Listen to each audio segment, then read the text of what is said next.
Assalamualaikum warahmatullahi wabarakatuh. Kali ini kita bisa belajar lagi dalam mata pelajaran Pendidikan Agama Islam dan Budi Pekerti. Pada kesempatan kali ini kita akan belajar bab menghidupkan nurani dengan berpikir kritis. Mungkin bertanya-tanya, apa itu berpikir kritis? Apakah berpikir kritis itu identik dengan menolak kebijakan? Apakah berpikir kritis itu adalah orang yang suka demo? Apakah berpikir kritis itu adalah orang yang suka membantah? Apakah berpikir kritis itu adalah bentuk berburuk sangka?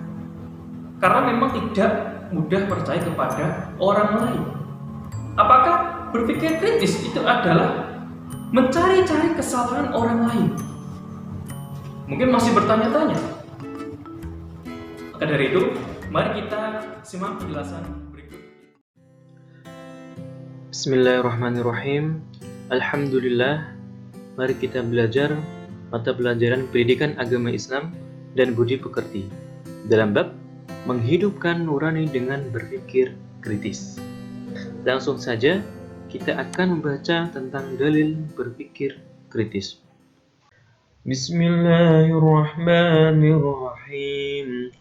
Inna fi khalqis samawati wal ardi wa ikhtilafil laili wan nahari laayatin liulil albab alladhina yadhkuruna Allaha qiyaman wa qu'udan wa 'ala junubihim wa yatafakkaruna fi khalqis samawati wal ardi ربنا ما خلقت هذا باطلا سبحانك فقنا عذاب النار. Yang artinya, sesungguhnya dalam penciptaan langit dan bumi dan pergantian malam dan siang terdapat tanda-tanda kebesaran Allah Subhanahu wa taala. Bagi orang-orang yang berakal, yaitu orang-orang yang mengingat Allah sambil berdiri, duduk, atau dalam keadaan berbaring, dan mereka memikirkan tentang penciptaan langit dan bumi, seraya berkata, "Ya Tuhan kami, tidaklah Engkau ciptakan semua ini dengan sia-sia. Maha suci Engkau, lindungilah kami dari adab api neraka." Dalam surat Ali Imran ayat 190-191 menerangkan bahwasanya Allah itu menyuruh kita untuk berpikir tentang penciptaan langit dan bumi. Menyuruh kita untuk berpikir akan tanda-tanda kebesaran Allah. Kalau orang yang berakal pasti akan mengingat Allah dalam keadaan apapun, berdiri, duduk, atau dalam keadaan berbaring. Memikirkan tentang penciptaan langit dan bumi atau dengan ciptaan Allah yang lain. Langsung saja, kita akan membahas analisis tajwid. Dalam analisa tajwid, ini saya ambil beberapa contoh, tidak semua, di surat Ali Imran ayat 190-191. Yang pertama, langsung saja, inna, bacaan gunnah. Apabila ada nun di tasjid dan mim di tasjid, itu dibaca gunnah. Yang selanjutnya fi, itu mad tabi'i atau mad asli. Kenapa kok mad asli? Rumusnya ada 3. Yang pertama, apabila ada huruf hijaiyah dengan harokat fathah ketemu dengan huruf hijaiyah alif. Yang kedua, apabila ada huruf hijaiyah dengan harokat kasroh ketemu dengan huruf hijaiyah dengan ya sukun. Ya. Yang ketiga, apabila ada huruf hijaiyah dengan harokat dhammah ketemu dengan huruf wawu sukun. Nah, ini termasuk yang kedua. Apabila ada huruf hijaiyah, ini fa dengan harokat kasroh bertemu dengan ya sukun, makanya dibaca mad tabi'i, panjang biasa fi. Nah, gitu. Yang selanjutnya itu adalah khalqis samawat. Nah, ini bacaan idgham syamsiyah. Apabila ada alif lam bertemu dengan huruf syamsiyahnya itu ada ta, sa, dal, ro, za, sin, shin, sod, dot, to, do, lam, nun. Ya, apabila alif lam bertemu dengan huruf syamsiyah itu dibaca idgham syamsiyah. Bisa juga apabila ada alif lam yang lamnya tidak kebaca yang bertemu dengan huruf yang di tasjid. Ciri-cirinya seperti itu. Ya. Yang satunya adalah wal idhar qamariyah. Yang tadi idgham syamsiyah, yang ini idhar qamariyah jelas. Apabila ada alif lam yang bertemu dengan huruf qamariyah, yaitu alif, ba, jim, ha, kha, ain, ghain, fa, qaf, kaf, mim, ha, wawu, ya. Ini lam bertemu dengan alif atau hamzah. Ya. Ini dibaca jelas, lamnya dibaca jelas. Ada ciri-cirinya. Kalau idgham syamsiyah, lamnya tidak dibaca jelas. Kalau idhar qamariyah, lamnya dibaca jelas, idhar, ya. Dan kalau syamsiyah, habis alif lam ada tasjidnya. Kalau qamariyah, habis alif lam tidak ada tasjidnya dan lamnya disukun. Itu ciri-cirinya kalau tidak mengetahui huruf idgham syamsiyah dengan idhar qamariyah. Kalau tidak tahu hurufnya, cukup dengan ciri-cirinya saja bisa ketahuan. Ini kalau ini syamsiyah, kalau ini qamariyah. Yang selanjutnya adalah mad layyin, ya. Mad layyin. Mad layyin terjadi ketika ada huruf berharokat fathah ketemu dengan huruf hijaiyah wawu sukun atau mati. Ya, wawu sukun atau mati atau ya sukun atau mati. Dan ini berada dalam satu kalimat. Ya. Yang tadi apabila ada harokat fathah bertemu dengan wawu sukun atau ya sukun atau wawu mati atau ya mati sukun, ya. Ini mad layyinnya ini lail, ya. Dibaca bagaimana? Kalau sampean wakof atau berhenti, ya dibaca panjang. Waqtilafil lail. Kalau sampean wasolkan, sampean teruskan, dibaca pendek. Waqtilafil laili. Waqtilafil laili wan nahari. Nah, gitu. Kalau sampean ini berhenti, nafasnya nggak kuat, berhenti di lail, sampean berhenti, ini mad layyinnya, nih, sampean panjangkan. Waqtilafil lail. Seperti itu. Selanjutnya, wan nahari, ini sama ya, sama dengan idgham syamsiyah tadi. Saya lanjutkan bawahnya. La ayatil liulil. La ayatil liulil. Idgham bila guna. Kenapa idgham bila guna? Apabila ada tanwin atau nun sukun bertemu dengan lam atau ro. Lam ro. Hurufnya ada dua. Kalau idgham bila guna memasukkan tidak dengan mendengung. Apabila ada tanwin, ini tanwin atau nun sukun bertemu dengan lam, ini bertemu dengan lam atau ro. Ini tanwin bertemu dengan lam, dibaca idgham bila gunnah, tidak dengan mendengung, seolah-olah ada tasjidnya, ya. Seolah-olah ada tasjidnya. La ayatil liulil, la ayatil liulil, seperti itu. Nah, selanjutnya ada albab. Albab. Ya. Ini qalqalah kubro. Qalqalah kubro itu adalah kalau ada huruf qalqalah di akhir kalimat. Tapi ada huruf qalqalah di akhir kalimat. Yang mati di akhir kalimat seperti ini. Ba. Hurufnya qalqalah ada 5. Qaf, ta, ba, jim, dal. Ya. Ini ba. Berarti bacanya albab. Al-bab, memantulkan, mantul, ya, kubro, besar, di akhir kalimat. Nah, yang selanjutnya, yadhkurunallaha, yadhkurunallaha, yadhkurunallaha, ya. Lam jalalah tafhim. Mana? Nih.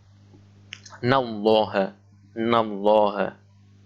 Apabila ada lam jalalah atau lam lafadz Allah, ya, sebelumnya itu ada harokat fathah. Sebelumnya ada harokat fathah, maka dibaca lam jalalah tafhim. Ya, tebal. Kalau ada lam jalalah Allah, sebelumnya ada harokat kasroh, itu nanti dibaca tarkik, tipis. Yang selanjutnya adalah qiyaman wa qu'uda. Ya, ini qiyaman, qiyaman. Ini bacanya idgham bi gunnah, dengan mendengung. Mana? Ada tanwin bertemu dengan wawu. Hurufnya idgham bi gunnah ada ya, nun, mim, wawu. Ada 4, ya. Apabila ada tanwin atau nun sukun bertemu dengan salah satu huruf idgham bi gunnah, yaitu ya, nun, mim, wawu. Qiyaman wa qiyaman. Nah, seperti itu bacanya. Yang selanjutnya, junubihim wa yatafakkarun. Ini bacaan idhar syafawi. Mana bacaan idhar syafawi? Yang jelas yaitu mim sukun, idhar syafawi. Apabila ada mim sukun bertemu dengan huruf hijaiyah semuanya kecuali mim dan ba. Ya, kecuali mim dan ba. Apabila ada mim sukun bertemu dengan semua huruf hijaiyah kecuali mim dan ba, itu dibaca idhar syafawi, jelas. Junubihim, junubihim wa, ya, junubihim wa, gitu ya. Dan selanjutnya, khalaqta, khalaqta, khalaqta. Ini bacaan qalqalah sughra, mantul. Bedanya apa dengan ini? Kalau ini ada huruf qalqalah di akhir kalimat, kalau ini huruf qalqalahnya di tengah-tengah kalimat. Nah, seperti itu. Yang selanjutnya ada hadza baqila. Ini hanya panjang, ya. Hadza baqila. Nah, mat iwat. Apabila ada huruf panjang di akhir kalimat yang berharokat fathatain, ya.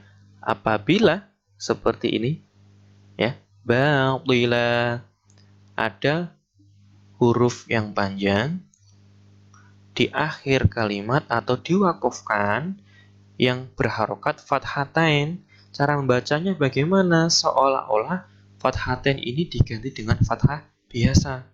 Jadi panjang 2 ketukan. Rabbana ma khalaqta hadza baqila. Kalau berhenti, kalau wasol atau diteruskan, ya nggak panjang. Rabbana ma khalaqta hadza batila subhanaka. Nah, seperti itu. Yang selanjutnya adalah mad aridil sukun. Apabila ada mad tabi'i di akhir kalimat, ya. Ini mana mad tabi'i? Ini mad tabi'i juga. Ada, za, mad tabi'i. Nah, ini mad tabi'i. Nah, mad aridil sukunnya tapi yang dimaksudkan seperti ini. Ada mad tabi'i di akhir kalimat, di akhir surat, atau di akhir ayat, atau diwakafkan, atau diberhentikan di akhir bertemu dengan huruf hidup, ya, itu dibaca mad aridil sukun. Adzaban nar, itu bacaannya. Yang selanjutnya, pengertian berpikir kritis dalam konteks agama Islam, yaitu sikap atau tindakan seseorang yang senantiasa berusaha memahami ayat-ayat Allah Subhanahu wa Ta'ala dari berbagai sumber, lalu kemudian menganalisa dan merenungi kandungan ayat-ayat Al-Quran tersebut dengan diikuti tindakan nyata dan sikap positif dalam perilaku sehari-hari. Nah, menganalisa ayat-ayat Al-Quran dengan diikuti dengan tindakan nyata dan sikap positif dalam perilaku sehari-hari.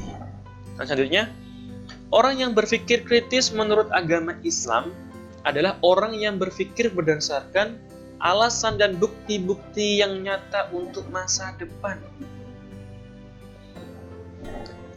Maksud masa depan yang akan datang di dalam Islam yaitu kehidupan setelah mati, akhirat. Bagaimana cara berpikir kritis menurut Islam? Yang pertama pengamatan, yang kedua dzikir, yang ketiga berpikir. Yang ketiga ini sangat saling berhubungan.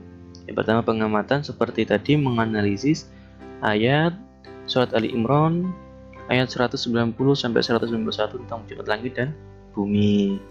Pengamatan mengamati ciptaan-ciptaan Allah seperti gunung, laut, bintang dan lain sebagainya. Ya. Membuat kita itu dzikir. Dzikir itu apa? Mengingat Allah. Mengingat Allah dari ciptaannya.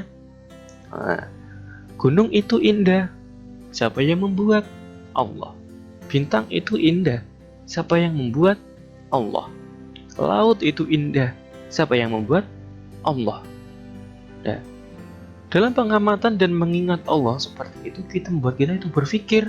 Membuat kita itu berpikir. Ya. Semua ciptaan Allah itu pasti ada maksudnya. Pasti ada maksudnya. Ya, semua ciptaan Allah itu pasti ada maksudnya, meskipun kita tidak tahu, berarti akal kita belum nyampe, ya, akal kita terbatas. Makanya ada yang kita tahu, ada yang kita tidak tahu.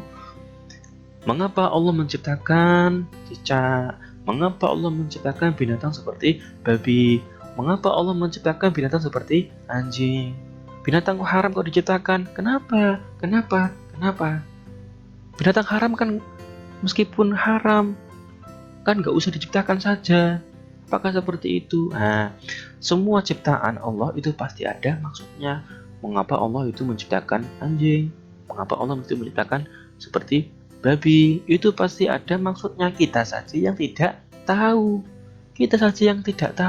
Karena akal kita terbatas. Nah, ini sangat berhubungan satu sama lain. Pengamatan, dzikir, berpikir. Selanjutnya, mengapa berpikir kritis? Berpikir kritis memungkinkan Anda memanfaatkan potensi Anda dalam melihat masalah, memecahkan masalah, dan menyadari diri. Ya, berpikir kritis memungkinkan sampean itu bisa memanfaatkan potensi sampean dalam melihat masalah, memecahkan masalah, dan menyadari diri. Ini yang penting, ya, menyadari diri, mengintrospeksi diri. Karena semakin kamu itu berpikir kritis, semakin kamu akan mengintrospeksi diri, semakin menyadari diri. Ya, perbanyaklah introspeksi diri daripada mengintrospeksi orang lain, gitu ya. Selanjutnya, keterkaitan antara berpikir kritis dengan ciri orang yang berakal atau ulil albab sesuai pesan surat Ali Imran ayat 190 sampai 191. Ya. Rasulullah mengajak orang-orang yang memikirkan penciptaan langit dan bumi, pergantian siang dan malam, supaya sadar akan kebesaran Allah Subhanahu wa taala. Meskipun dalam keadaan apapun, karena Allah pasti membuat sesuatu tidak akan sia-sia, dan pasti ada maksud di balik itu semua. Kalaupun ada yang sia-sia, itu menandakan keterbatasan akal kita. Nah, karena akal kita tidak akan nyampe, butuh waktu untuk menganalisanya. Karena tadi butuh adanya pengamatan, dzikir, dan berpikir. Nah, akal kita tidak akan langsung tahu, butuh pengamatan terlebih dahulu. Dan Rasulullah menyuruh kita berpikir akan kebesaran Allah dan tidak lupa dengan Allah supaya mengingat ada kehidupan setelah mati. Ya, biar tahu karena kehidupan yang atau yang abadi itu di akhirat nanti, bukan di dunia. Nah, makanya kita jangan terlena dengan kehidupan di dunia yang fana ini atau yang sementara. Nah, seperti sabda Rasulullah, orang yang cerdas adalah orang yang mengintrospeksi dirinya dan suka beramal untuk kehidupannya setelah mati. Sedangkan orang yang lemah ialah orang yang selalu mengikuti hawa nafsunya dan berharap kepada Allah dengan harapan kosong. Seperti tadi yang saya jelaskan, orang yang cerdas adalah orang yang mengintrospeksi dirinya, suka mengintrospeksi diri. Nah, berarti terkait antara berpikir kritis dengan orang yang cerdas atau ulil albab, ya, adalah orang yang mengintrospeksi dirinya, yang suka mengintrospeksi dirinya dan tidak suka mengintrospeksi orang lain. Ya, lebih suka mengintrospeksi diri, menyadari diri tadi, dan suka beramal untuk kehidupannya setelah mati. Dia tahu, orang cerdas, dia tahu akan kehidupan setelah mati. Dia tahu, makanya dia itu beramal untuk kehidupan setelah mati. Beramal di dunia untuk bekal, ya, untuk bekal karena tahu pasti akan ada kehidupan setelah mati.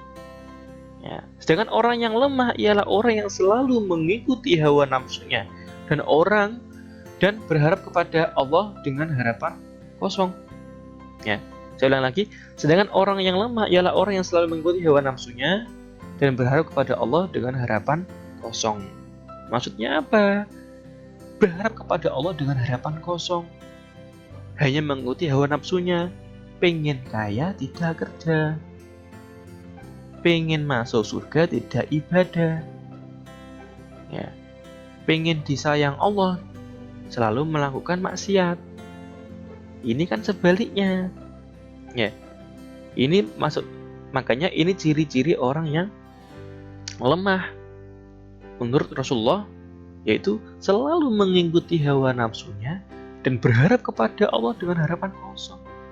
Aku pengen masuk surga.